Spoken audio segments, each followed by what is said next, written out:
Hello everyone, मैं हूं doctor Dilip Kumar, clinical psychologist. आज के इस वीडियो में मैं आपको एक real life online therapy case के थ्रू समझाऊंगा कि पैनिक डिसऑर्डर का पेशेंट कैसा होता है और थेरेपी सेशंस में हम स्टेप बाय स्टेप ट्रीटमेंट कैसे करते हैं। मैं आपको यह भी क्लियरली बताऊंगा कि मैंने पेशेंट को सेशंस में क्या समझाया, कौन सी एक्सरसाइजेस करवाई, पेशेंट को होमवर्क क्या दिया और इम्प्रूवमेंट कैसे आया। Case introduction. पेशेंट का नाम हम मान लेते हैं मिस्टर ए, एज 29 ईयर्स, एक आईटी प्रोफेशनल हैं और मैरिड हैं। उन्होंने मुझे ऑनलाइन सेशंस के थ्रू कांटेक्ट किया क्योंकि उन्हें पिछले 5 मंथ से पैनिक अटैक्स आ रहे थे। पैनिक अटैक सिम्टम्स, पेशेंट का एक्सपीरियंस। मिस्टर ए को अचानक एक इंटेंस फियर आता था।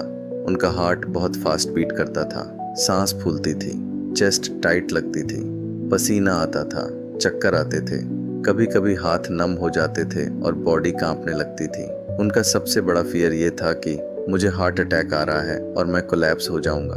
उन्होंने ऑनलाइन सेशन में मुझसे कहा, डॉक्टर मुझे लगता है मैं किसी भी मोमेंट गिर जाऊंगा, बिल्कुल हार्ट अटैक जैसा लगता है। फर्स्ट पैनिक अटैक कैसे स्टार्ट हुआ? उनका फर्स्ट पैनिक अटैक तब आया जब वे क्राउडेड मेट्रो में ट्रैवल कर रहे थे। अचानक हार्ट बीट फास्ट हो गया, सांस फूलने लगी, हाथ नम हो गए और उन्हें लगा कि वे मर जाएंगे। वे नेक्स्ट स्टेशन पर उतर गए और हॉस्पिटल चले गए। हॉस्पिटल में ईसीजी और ब्लड टेस्ट्स नॉर्मल आए, लेकिन उस इंसिडेंट के बाद उनका फियर और बढ़ गया। पैनिक अटैक्स का पैटर्न। इसके बाद उन्हें पैनिक अटैक्स मॉल्स में, मेट्रो में, ड्राइविंग के टाइम और कभी कभी घर पर भी होने लगे। धीरे धीरे उन्होंने अवॉइडेंस स्टार्ट कर दिया।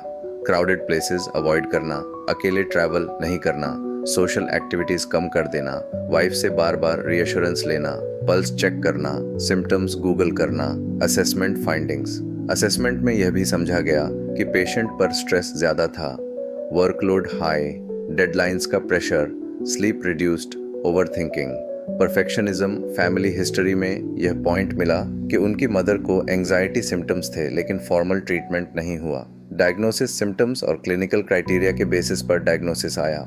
Panic disorder with mild avoidance. Therapy process step by step.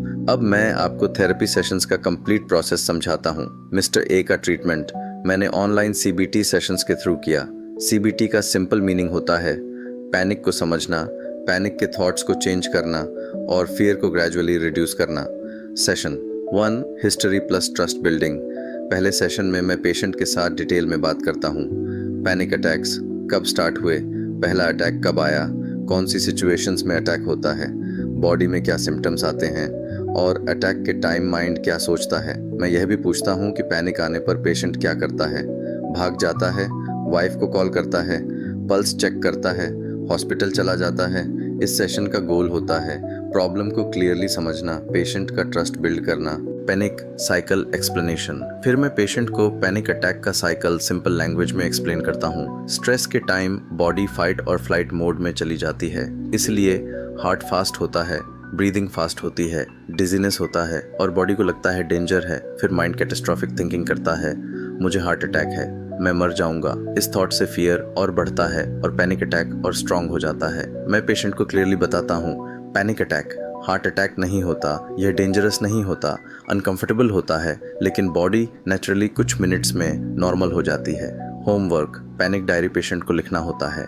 Attack कब आया, सिचुएशन क्या थी, सिम्टम्स क्या थे, थॉट्स क्या आए। Session 2, breathing retraining plus relaxation. Second session में मैं पेशेंट को ब्रीदिंग रिट्रेनिंग सिखाता हूँ। ऑनलाइन सेशन में मैं लाइव गाइड करता हूँ और ऑब्जर्व करता हूँ कि वह चेस्ट ब्रीदिंग कर रहा है या डायफ्रैग्मेटिक। मैं पेशेंट को सिखाता हूँ 4 seconds inhale, 2 seconds hold, 6 seconds exhale. मैं एक्सप्लेन करता हूँ कि पैनिक के टाइम फास्ट ब्रीदिंग से डिजीनेस और चेस्ट टाइटनेस और बढ़ जाती है, स्लो ब्रीदिंग से बॉडी काम मोड में आती है। इस सेशन में रिलैक्सेशन भी ऐड होता है, progressive muscle relaxation, sleep hygiene tips, homework, रोज 2 बार breathing practice, panic diary continue. Session 3, automatic thoughts identify करना। थर्ड सेशन में मैं पेशेंट के ऑटोमेटिक थॉट्स आइडेंटिफाई करवाता हूँ। मैं पूछता हूँ, जब आपको पैनिक होता है सबसे पहला थॉट क्या होता है? मिस्टर ए के थॉट्स थे, मैं मर जाऊंगा, मुझे हार्ट अटैक है, मैं फेंट हो जाऊंगा, अगर मेट्रो में गिर गया तो लोग क्या सोचेंगे। मैं समझाता हूँ थॉट्स और रियलिटी सेम नहीं होते, थॉट सिर्फ माइंड का असम्पशन होता है। Homework, thought record sheet, situation, symptoms, thoughts, fear level Alternative balanced thought. Session 5. Interoceptive exposure. Most important. 5th session में हम इंटरोसेप्टिव एक्सपोजर करते हैं। मैं पेशेंट को बताता हूँ, हम आपके बॉडी सिम्टम्स को थोड़ा इंटेंशनली क्रिएट करेंगे ताकि आपका ब्रेन सीखे कि ये सिम्टम्स डेंजरस नहीं है। ऑनलाइन सेशन में सेफ एक्सरसाइजेस करवाए जाते हैं। 30 seconds running in place, heart beat fast, chair पर घूमना, dizziness, breath holding, chest tightness. Exercise के बाद मैं पूछता हूँ, अब आपको क्या फील हो रहा है? माइंड में क्या थॉट आया? क्या सच में कुछ डेंजरस हुआ? पेशेंट ऑब्जर्व करता है, सिम्टम्स आए लेकिन कुछ बुरा नहीं हुआ। न वे फेंट हुए, न मरे, न कंट्रोल लूज हुआ। इससे फियर रिस्पॉन्स टूटने लगता है। Session 6 in vivo exposure real life. 6th session में इन विवो एक्सपोजर स्टार्ट होता है। मैं पेशेंट के साथ फियर लिस्ट बनाता हूँ। अकेले 5 मिनट्स वॉक, शॉप जाना, सुपरमार्केट, मेट्रो ट्रैवल, फिर step by step plan. Anxiety आने पर भागना नहीं, वहीं रुकना, ब्रीदिंग यूज करनी, कोपिंग स्टेटमेंट्स रिपीट करने हैं। मैं सिखाता हूँ एंग्जाइटी वेव की तरह होती है, पहले बढ़ती है फिर ऑटोमेटिकली कम होती है। Homework, exposure practice. Next session में रिपोर्ट करना।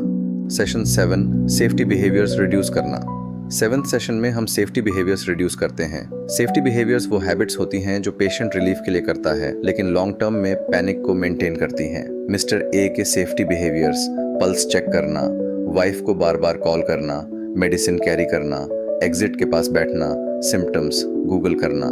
मैं एक्सप्लेन करता हूँ, ये हैबिट्स ब्रेन को मैसेज देती हैं कि डेंजर रियल है, इसलिए पैनिक स्ट्रांग होता रहता है।